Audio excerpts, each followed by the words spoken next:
Hey, János here. It's my turn this week to talk about playing the saxophone, so I thought I'd take this opportunity to talk about playing specifically the baritone saxophone. It's definitely the horn I play the most, and it's the one that I've just had the most playing time on in general in my whole life. I started back in 8th grade or something.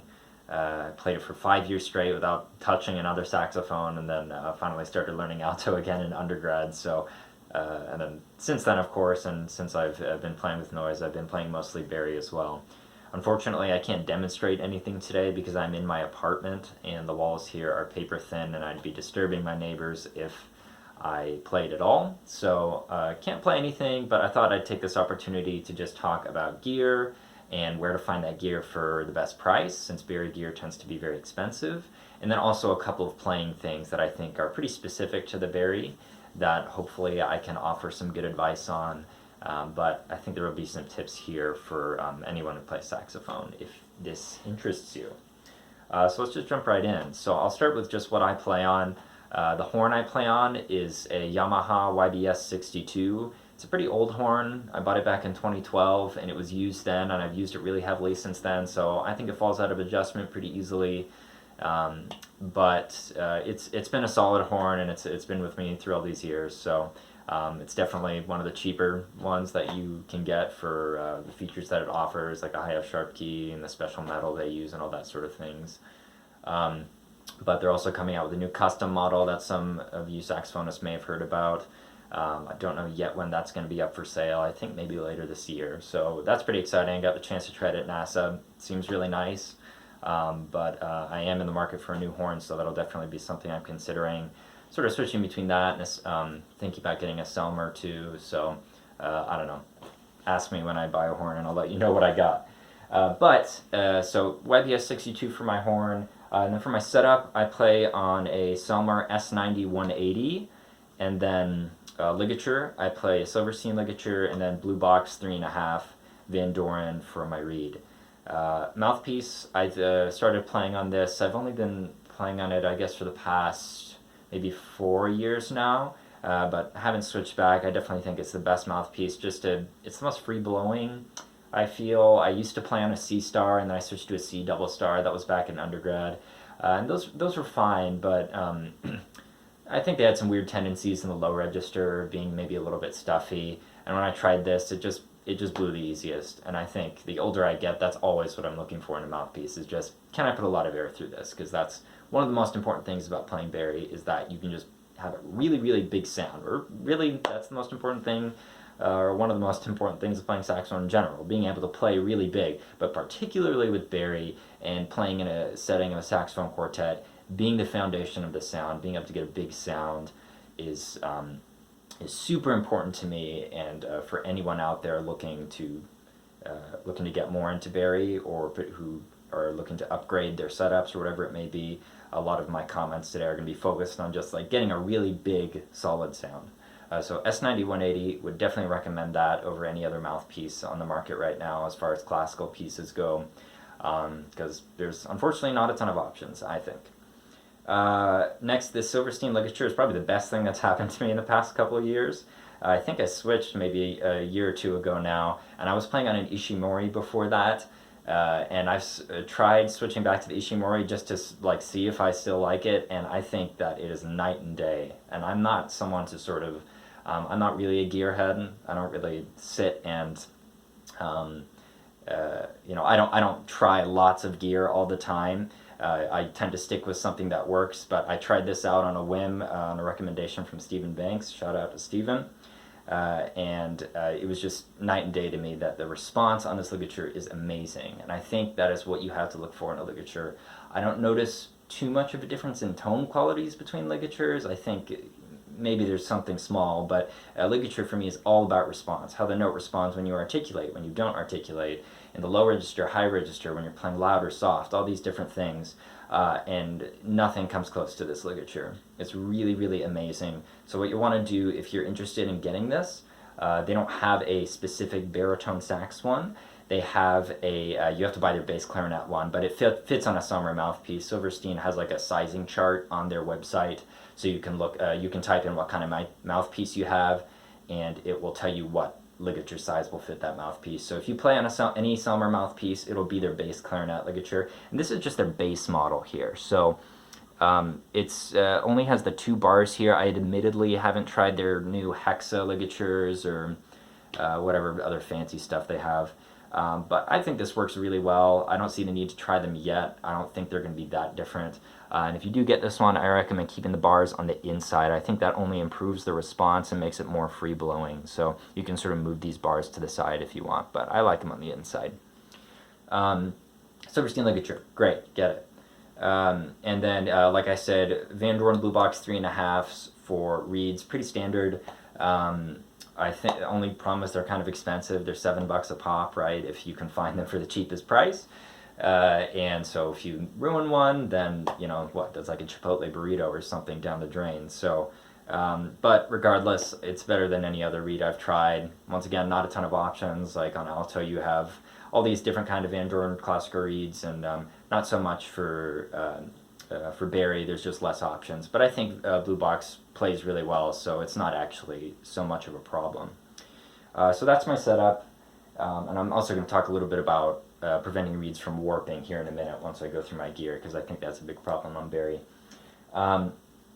Alright, and then next thing I wanted to talk about was, oh yeah, my saxophone stand that I use to put my Barry on if I have to put it down during a show or something. I use a Hercules stand. I think they're amazing. They're a little heavy, but they're really sturdy, and I think they're the, when you weigh the price and the quality of the product, it's probably the best stand on the market, in my opinion. I think they're 60 or 70 bucks. They might even be a little bit less than that. And the bonus is, if you're playing Barry, chances are, if you're needing to get a stand, you also need to be able to hold other horns as well, because you're switching between horns. And with a Hercules stand, you can get a soprano peg and an alto tenor peg. So you could hold 3 horns on the same Hercules Barry stand at one time, which I've actually used quite a bit and is really useful. All the compatibility between those features is really great. So Hercules stand, would highly recommend it if you're looking to get one. Or if you live close to me, you can borrow mine, that's fine too.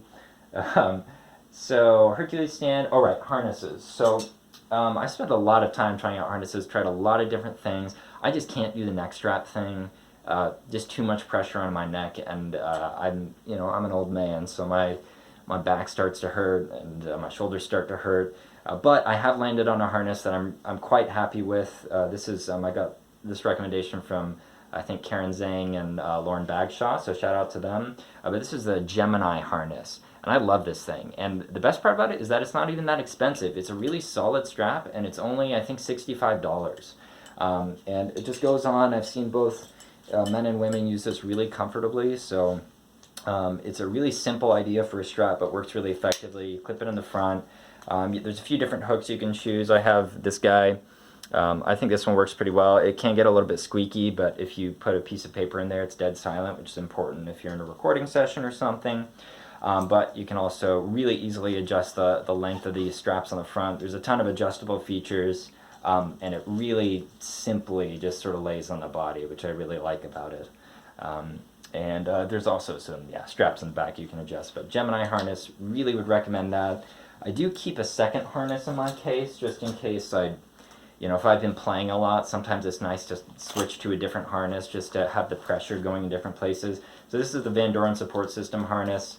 It's got its ups and downs. I don't like it as much for a couple of reasons. One is that as a guy, I wear suit jackets, right? So if you wear this under a suit jacket, which is what I would recommend, it kind of makes you look like a hunchback, which is, I guess that's pure vanity I'm talking about. But what it does do really well is it takes a lot of the pressure off your shoulders because of this thing, right? I'm in my PJs, by the way. So you just clip it around. I put it through my belt loops too. I don't think you're really supposed to do that, but it helps it can kind of ride up a bit. So, but it does, like I was saying, it does take a lot of the pressure off the shoulders and puts it around your waist. And that can be really nice, although I do find that the placement of these things isn't where I'd like it to be, because it's sort of, even though this plastic thing back here is padded, I think if I use it for too long, it does kind of put a lot of pressure on my shoulders, and I think that's why I end up not using it. as much as my Gemini Harness. Also, reason number 2 is that it's really creaky. I don't know if you can hear that, but the plastic and stuff creaks all over the place, and for recording sessions, it's a nightmare. It's almost unusable because of that. And the Gemini Harness, with the exception of that little hook thing, and you can get different hooks too, so, but I like that one, and you just slip a piece of paper in there and it's silent, whereas this one is always creaking around all over the place, so not a fan of that, but for practicing and stuff, I think it can be really nice. What else do I have here? I use Rico reed cases. I think these are great. They fit Barry reeds and they're cheap. They're like $30. I have 2 of them. I've labeled them. What else have I got? Oh yeah, I have a band case. Obviously, that's what a ton of Barry players use.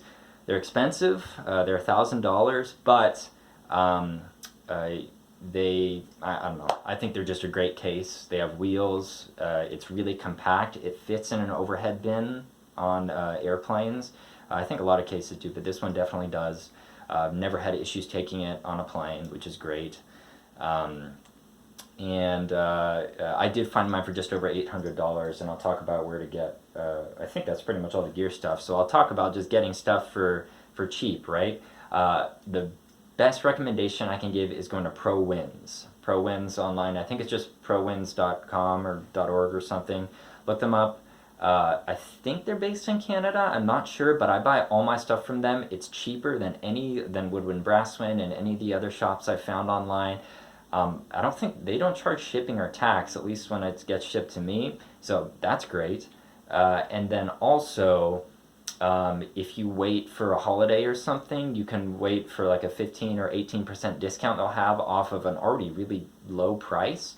And you can get pretty good prices on reeds. So what I like to do is I like to wait for a holiday, and you can sort of see their history of coupons that they'll give. But maybe like a Memorial Day sale or something, I think they'll usually do 15 or 18% off for that. So I'll wait for that, and then I'll stock up on a bunch of reeds when they have that 15 or 18% discount. And because their base price is $35, which is pretty much as good as you can get for a box of Van Doren reeds, plus the 15% discount, you end up, I don't think you can find a better price for reeds anywhere, honestly, for Van Doren reeds. So ProWinds, I also got my case from them, which is how I got it, just over $800. I used it, I bought it when they had a discount. And the only downside of using ProWinds is that sometimes the shipping can take a little bit longer, but if you think ahead, it's a non-issue, at least for me. So just buy some stuff in advance, and you can, Barry gear is expensive, so save yourself a few bucks, use ProWinds. I think that's all the all the gear stuff I wanted to talk about.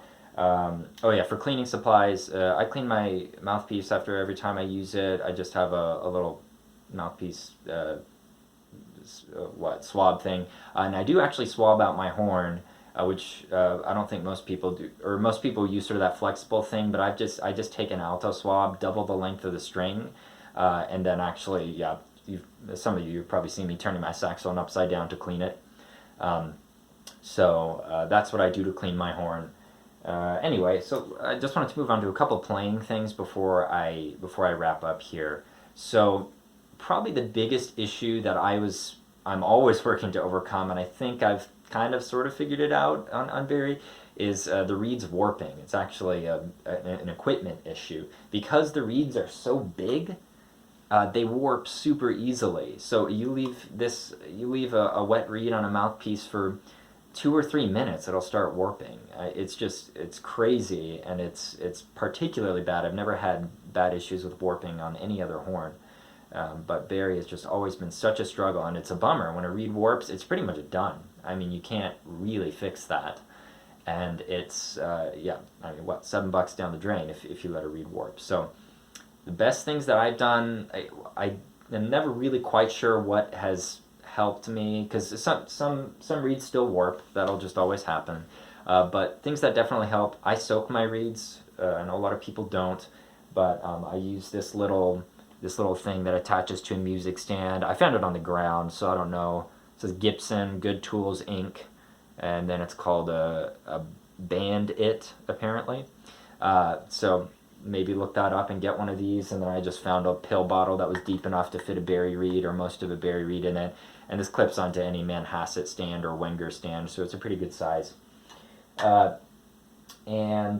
think soaking them really helps just with the consistency, because when you, maybe I'm just imagining things, but I think when you sort of put it in your mouth, you're not, sometimes it feels like you're not getting all parts of the reed moist at the same time or with the same density of moisture. I might be going crazy, but I think soaking them helps with consistency and with warping. So that's my biggest, and then that's probably my biggest tip I was going to say for not letting them warp, that, and also just not leaving it on the mouthpiece. That's actually probably the more important one.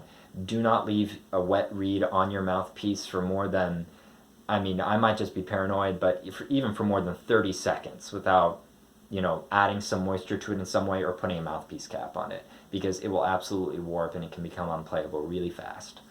So, and then if I'm not going to be playing it for 5 minutes, I just take the reed off and put it back in my reed case. It's become such a problem that I just take any measure I can not to let the reeds warp. So who knows? It might be overkill, but I think it's been mostly successful for me. So hopefully it's successful for some of you as well. Soak the reeds. Oh yeah, also I forgot to talk about my mouthpiece cap. Right now I'm using this Omni cap thing from Silverstein, although I'm not really a fan of it because it actually puts pressure on the reed, and so if you let the reed dry while this thing is on, it'll dry with the rails of the reed sort of warped into the mouthpiece. So I'm looking for a different mouthpiece cap right now. I would just recommend finding one that doesn't touch the reed at all, but fits your ligature well and seals off most of the air. So if any of you know one that I should use, then please let me know. But those two things, and then also sort of a smaller tip for reed warping issues is not to play them too much, but that's sort of applicable to all new saxophone reeds, right? When you break them in, I like a nice long break-in process over a week or two, and I will not play them for more than, first, don't soak them for too long either. When I'm first soaking them, maybe 30 seconds, since they're really dry and they're going to soak up moisture really fast. Older reeds I'll soak for longer, but new reeds, I soak them short, I play them really short for just a minute or two, and then as the week goes on, maybe I'll add an extra minute each day or something. And I think that consistency is important too, trying to play them every day. If you open a box of 5 reeds, try and play those 5 reeds every day for a week. I think keeping them vibrating is really important. And then, okay, so that was more of an equipment issue, but as far as like a playing issue, one thing that I'm always struggling with in my playing that I'm continuing to work on is playing over the break on the baritone sax. It's a tricky thing. I think it's a lot more difficult on bass saxophone, so I think it's just a low horn thing. But on Barry, I've noticed it too, where it's just like the notes will crack if you go from maybe a middle C to a D.